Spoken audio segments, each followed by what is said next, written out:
Welcome to Idaho Fish and Game's Hook and Bulletin podcast, your weekly news roundup of hunting, fishing, trapping, and conservation stories from around the Gem State. Hosted by Fish and Game's Public Information Specialist, Connor J. Lease. And welcome back, everyone, to Idaho Fish and Game's Hook and Bulletin podcast. It's been a pretty steady week for hunting, fishing, trapping, and conservation stories here in Idaho. This week on the Hook and Bulletin, we'll be talking about tips for whitetail hunting, the Hunting in Advanced Technology Working Group, and the kickoff to pheasant season. First, concerned citizens often ask how they can help or assist our fish and game conservation officers. This next story explains how.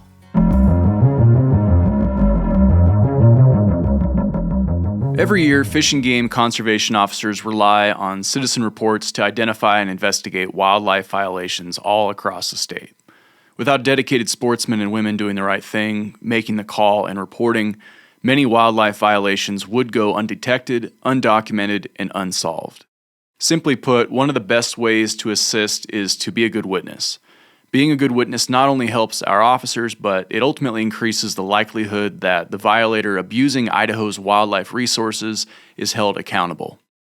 Here are 3 simple steps to help you be a good witness if and when you see a wildlife violation, starting with step 1.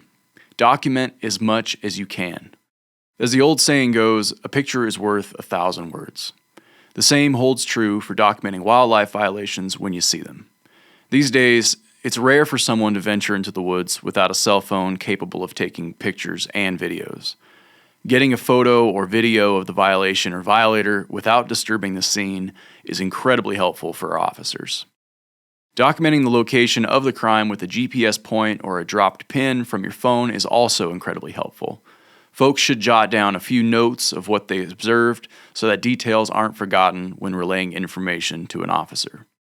In short, the more detailed information you're able to document and provide, the higher the likelihood that our officers will be able to crack the case and hold the violator accountable.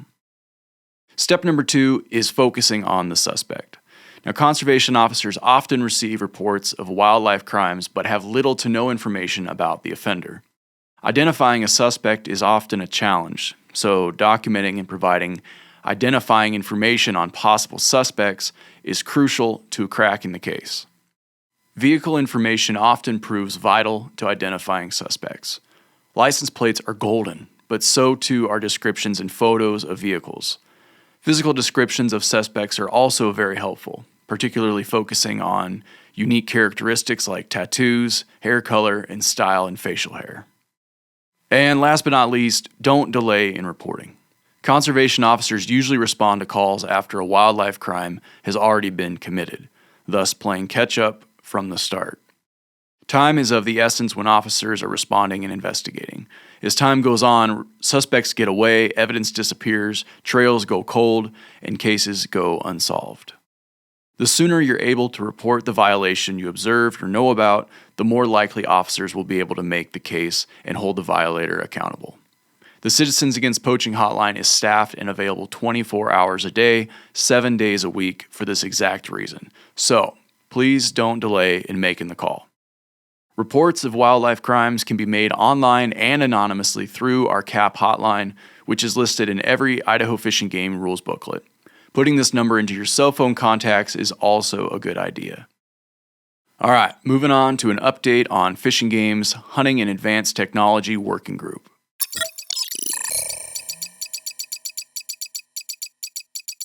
Idaho Fish and Game has named 24 members of its Hunting in Advanced Technology Working Group that will review current technology used in big game hunting and provide recommendations to the Fish and Game Commission if the working group feels changes to hunting rules are warranted. Here's Fish and Game's Legislative and Community Engagement Coordinator, Ellery Tucker-Williams. We're humbled that more than 750 people applied to be on this working group, many of which were highly qualified. But we can't have them all in this working group, and we really appreciate all of the interest. It shows how important this topic is to our hunters and why the Fish and Game Commission wants to hear from them about technology and hunting. We selected people based off of a variety of factors, including Idaho residency, area of hunting experience and weapon type, fish and game regional representation, age, express technology preferences and experiences, both traditional and advanced, understanding of wildlife management, recognition as to the complexity of this problem, ability to work collaboratively, and so much more. It really was a lot that went into picking these folks from over 750 applications. Members of the HAT working group cover a wide range of interests, including traditional archery, competitive long-range shooting, hound hunting, trapping, deer and elk hunting, bear baiting, wolf hunting, and more, all with varying perspectives and stances on what is and what is not fair in the pursuit of big game. The working group will be tasked with developing recommendations to the Commission that strike an appropriate balance between technology, hunting, and the fair chase ethic. Recognizing hunters' differing opinions on the topic, HAT meetings will have a professional facilitator with the goal of establishing consensus around what is and what is not considered quote-unquote fair technology in big game hunting. For more information on the HAT working group or to submit comments for the working group to consider, go to the HAT webpage.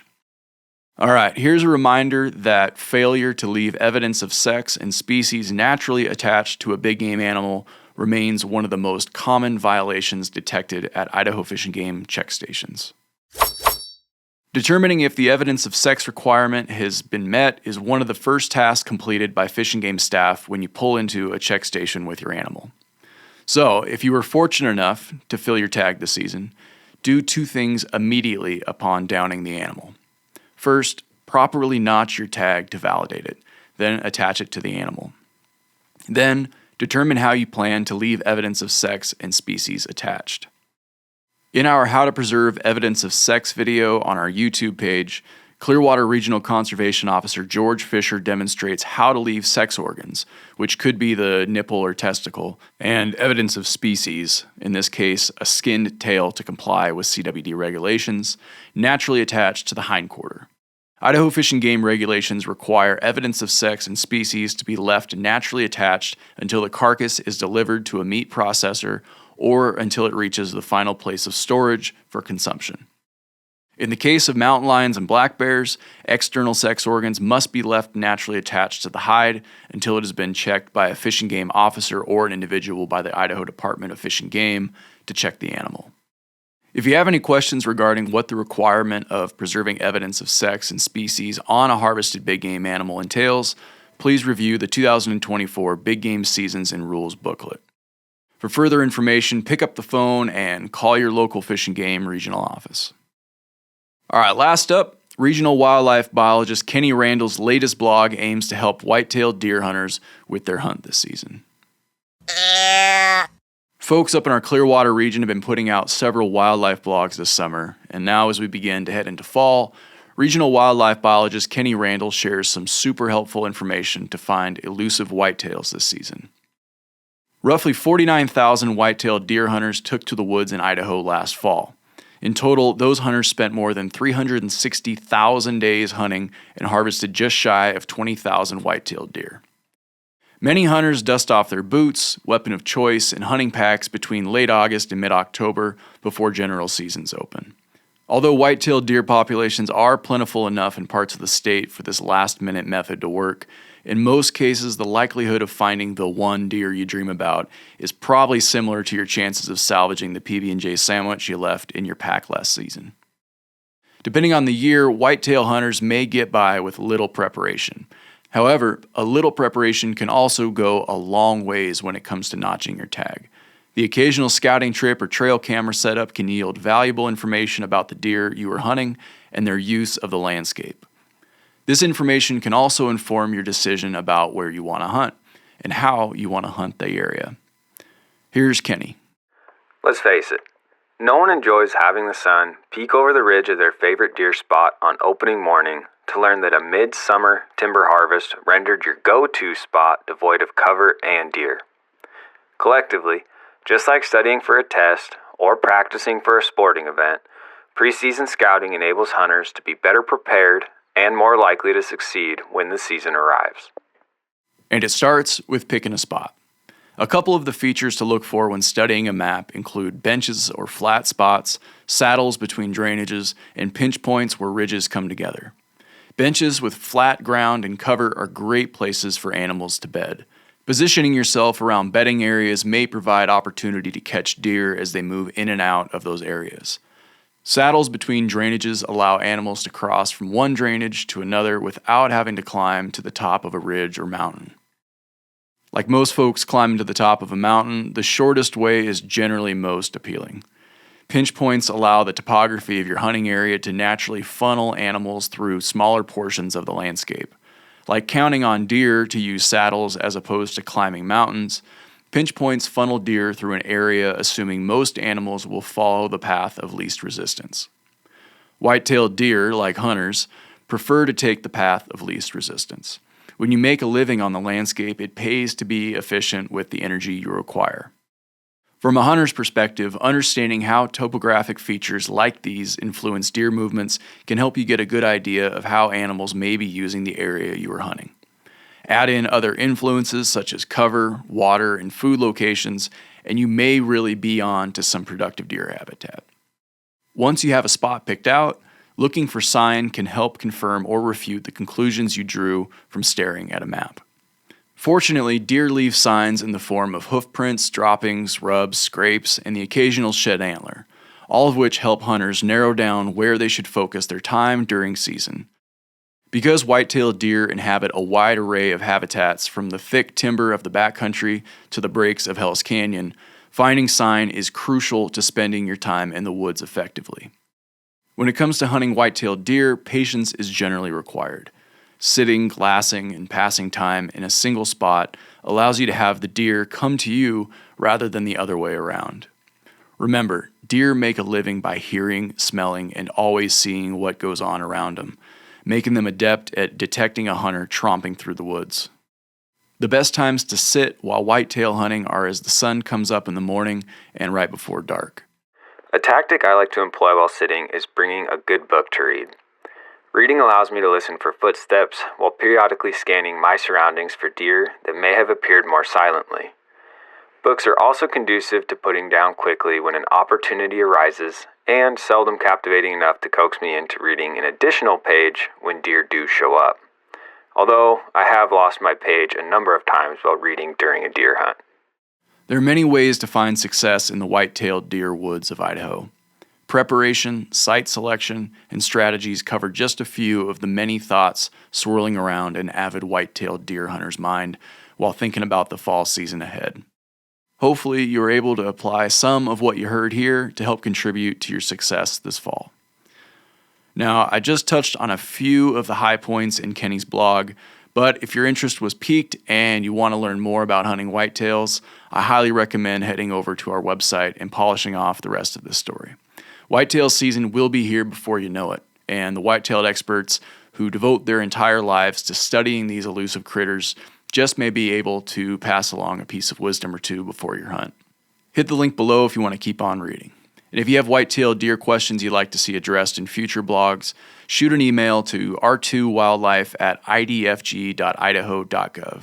Again, that's r2wildlife@idfg.idaho.gov. And with that, it's time for the Rapid Fire Bulletin.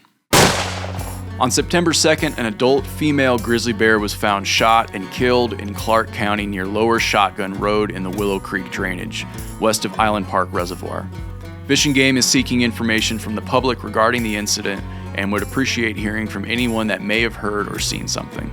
Anyone with information about the incident is asked to call the Upper Snake Regional Office at 208-525-7290 or the Citizens Against Poaching hotline at 1-800-632-5999.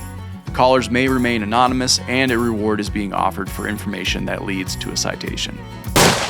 Pheasant season opens October 12th in North Idaho and October 19th in South and Eastern Idaho. There are area maps for opening dates on page 11 of the Idaho Upland Game Turkey and Fur Bearer Seasons and Rules booklet. Fish and Game will stock over 28,000 pheasants this year at locations in every region of the state. Hunters can see a full list of where and when pheasants will be released statewide on the Pheasant Stocking Program webpage. Idaho Fish and Game has opened a public comment period for the following proposed rules. Rules governing use of bait for hunting big game animals, rules governing mandatory education, mentored hunting and shooting ranges, rules governing taking of wildlife, and rules governing fishing methods, and gear. Written comments will be accepted October 2nd through the 23rd using the Submit a Petition or Comment link on each rule page above. Department staff will evaluate all comments submitted and provided by the public in conjunction with staff recommendations and then build the pending rule to be voted on by the Commission during the November meeting in Salmon. The public will have one final opportunity to weigh in on the recommended pending rules at the Commission's public meeting on November 6th. Okay, that's it for this week's stories. It's time for our question of the week.